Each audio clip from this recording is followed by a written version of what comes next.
Ikan niasa memiliki nama ilmiah yaitu Melanochromis auratus. Ikan niasa merupakan salah satu jenis ikan hias air tawar yang berasal dari daerah selatan Danau Malawi, tepatnya di Jalor Reef hingga ke Crocodile Rocks di Afrika. Klasifikasi ilmiah dari ikan niasa dapat kita lihat di samping saya, yaitu Kingdom Animalia, Phylum Chordata, Subphylum Vertebrata, kelas Fishes, Ordo Perchormopi, Subordo Perchoidea, famili Ciclidae, genus Melanochromis, dan spesies Melanochromis auratus. Morfologi dari ikan niasa ini yaitu memiliki postur tubuh yang memanjang dengan ekor yang membulat. Kemudian ikan ini memiliki warna dasar yaitu kuning dan ada juga yang hitam pekat. Ikan ini semakin cantik karena adanya garis kuning yang memanjang horizontal mulai dari kepala sampai dengan sirip bagian ekornya. Kemudian ikan ini juga memiliki garis hitam yang diikuti dengan warna putih yang tepat berada pada tengah tubuhnya, lalu di punggung dan ada juga pada sirip. Pertama, siapkan kolam semen berukuran 1,5 x 3 meter dengan kedalaman 0,4 meter. Ikan ini membutuhkan batu-batuan terutama karang-karangan untuk tempat persembunyian. Jadi sebaiknya kita menambahkannya. Kemudian selain itu, ikan ini juga membutuhkan parameter air alkali. Parameter air yang cocok untuk ikan niasa yaitu pH-nya antara 7 sampai 8,5 dengan suhu yang baik yaitu 22 sampai 26 derajat Celcius. Dalam memilih indukan ikan, tentunya kita harus mengetahui perbedaan antara jantan dan betina. Nah, untuk mengetahui perbedaan antara jantan dan betina pada ikan niasa, kita dapat mengetahuinya melalui gambar di samping saya. Gambar di samping saya merupakan ikan niasa di mana bagian atas merupakan ikan jantan dan di bagian bawah merupakan ikan betina.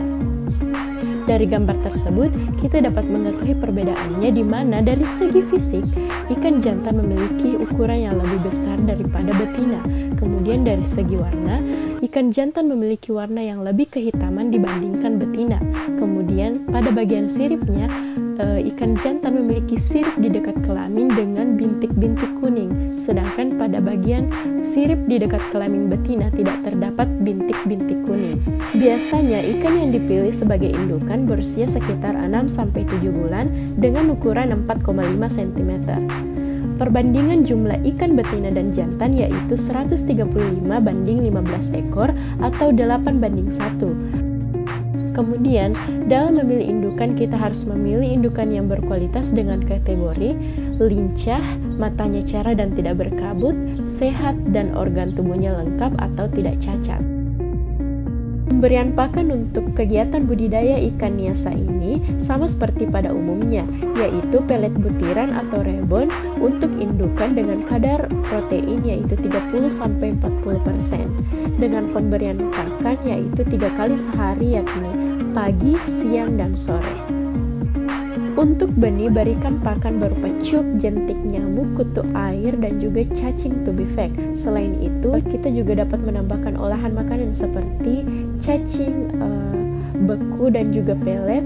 Dan jangan lupa menambahkan spirulina untuk suplemen makanannya. Pemijahan ikan niasa dilakukan secara massal dengan memasukkan 135 ekor ikan betina dan 15 ekor ikan jantan ke dalam kolam semen yang telah disediakan. Jumlah ikan betina yang mencolok dimaksudkan agar semakin banyaknya yang terlibat dalam mengerami telur jadi lebih efisien dan efektif. Proses pemijahan berlangsung untuk beberapa hari. Nah, dalam beberapa hari atau biasanya setelah seminggu dapat dilihat secara visual di mana para induk betina tampak pipinya atau mulutnya membesar. Hal itu menandai bahwa para induk betina sedang mengerami telurnya. Berhubung karena ikan niasa merupakan ikan yang mood brooder atau ikan yang mengerami telurnya di dalam mulut. Setelah ikan dikawinkan selama 1 minggu di dalam kolam semen, maka induk betina dipindahkan ke dalam akuarium yang berukuran 40 x 40 x 80 cm. Jumlah ikan betina dalam akuarium ini terbatas yaitu hanya 30 induk betina saja yang telah mengerami telur dalam mulutnya. Kemudian setelah 1 minggu dalam akuarium, maka induk betina ditangkap, lalu pipinya ditekan untuk mengeluarkan benih dalam mulutnya yang telah berekor. Benih yang telah dikeluarkan dari mulut indukan dimasukkan ke dalam bak plastik yang berukuran 30-20 cm. Bak plastik tersebut diisi dengan air yang telah diendapkan sebelumnya setinggi 70% dari total tinggi. Anakan dibiarkan begitu saja dalam bak plastik sampai bisa berenang dan mencari makan. Setiap bak plastik mampu menampung 500-1000 ekor benih. Bak sebaiknya diletakkan di tempat yang teduh dan diberi aerator secukupnya dan tidak terlalu kencang.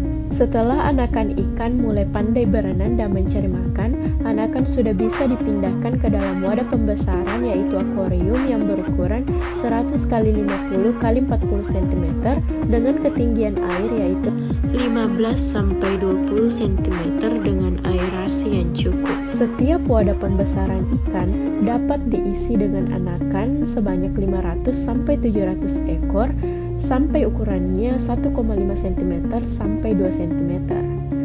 Nah, untuk pakannya kita dapat memberikan makanan berupa cacing sutra atau kutu air karena kedua pakan itu memiliki protein yang sangat tinggi dan baik untuk pertumbuhan anakan ikan. Kemudian, kita harus menjaga kualitas air dalam akuarium ini agar tetap terjaga dengan mengganti airnya 2-3 kali dalam seminggu. Sementara itu, indukan dari ikan ini dikembalikan lagi ke dalam kolam pemijahan massal. Ikan hiasa dapat dipanen setelah indukan dipijahkan selama kurang lebih 5 hari. Nah, untuk mengurangi stres yang dialami ikan, maka penggunaan bahan alat tangkap serta proses penangkapan sendiri perlu mendapat perhatian. Bahan alat tangkap yang dianjurkan hendaknya terbuat dari bahan yang halus dan lembut. Sementara proses penangkapannya sendiri dilakukan dengan lembut, mulai dari pengurangan air secara bertahap, penggiringan ke tempat pemanenan, serta pengangkatan dengan alat tangkap. Selain itu, waktu pelaksanaan panen dilakukan pada saat cuaca yang tidak panas, yaitu sebaiknya pada pagi ataupun sore hari. Untuk memasarkannya, kita bisa langsung menjualnya kepada konsumen ataupun menggunakan jasa pengepul yang biasanya telah memiliki jaringan yang luas. Untuk memaksimalkan pemasaran, pembudidaya harus bisa membuka jaringan yang luas untuk mendapatkan konsumen yang tetap. Yang terpenting adalah bagaimana cara pembudidaya untuk aktif mencari konsumen, baik langsung maupun melalui media komunikasi. Sekarang ini teknologi semakin maju, maka pembudidaya bisa memperluas jaringannya melalui jaringan teknologi dan memasarkan hasil budidayanya melalui pasar online. Dalam pemasaran tentunya ada juga pemesanan. Nah, pemesanan ini akan memerlukan pengemasan untuk ikan hasil budidaya kita. Dalam pengemasan terdapat 2 metode. Yang pertama adalah metode terbuka.